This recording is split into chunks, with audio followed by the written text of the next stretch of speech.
जब एक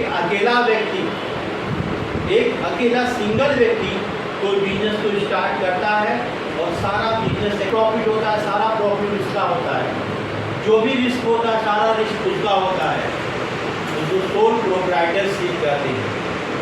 business started by only one person with capital and service for earn income या for earn profit is called sole proprietorship.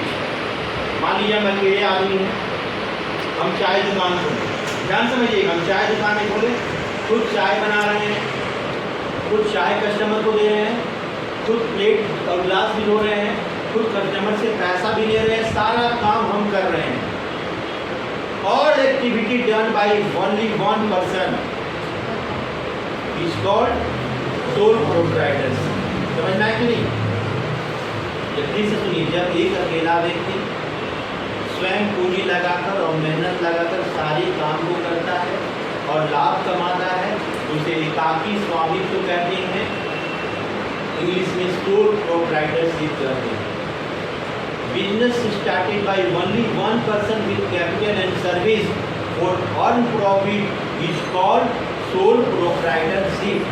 समझ में आया sole proprietorship?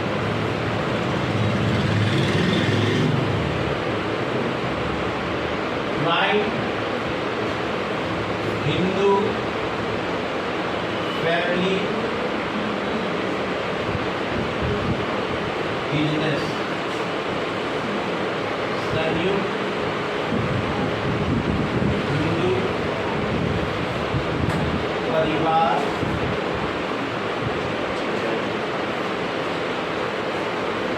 देखिए, joint Hindu family business क्या होता है? सुनो, ये केवल ये है कि ये ऐसा बिजनेस फॉर्म है जो केवल इंडिया में ही पाया जाता है। केवल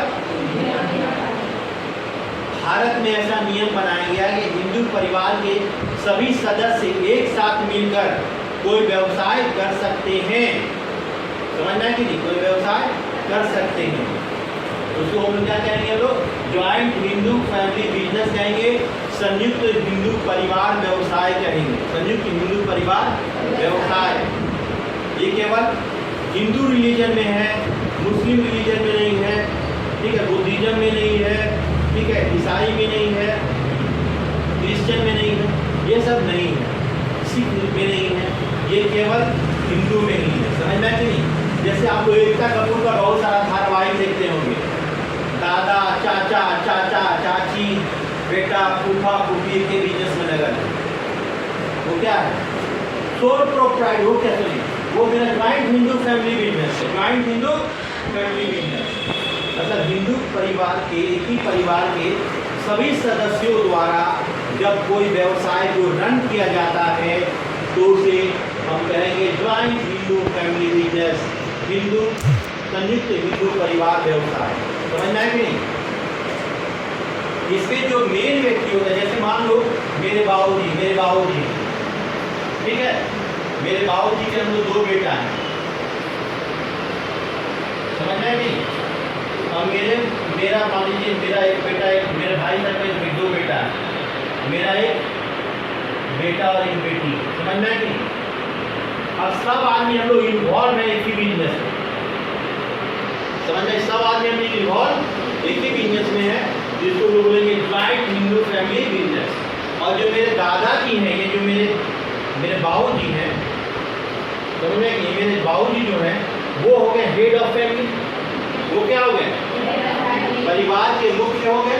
तो हेड ऑफ फैमिली को अंग्रेजी में भी कर्ता करते हैं और इंग्लिश में भी कर्ता कहते हैं। हिंदी में भी कर्ता कहेंगे और इंग्लिश में भी। ये समझ में आया? अभी डिटेल में फिर हम लोग पढ़ेंगे हम लोग। पार्टनरशिप,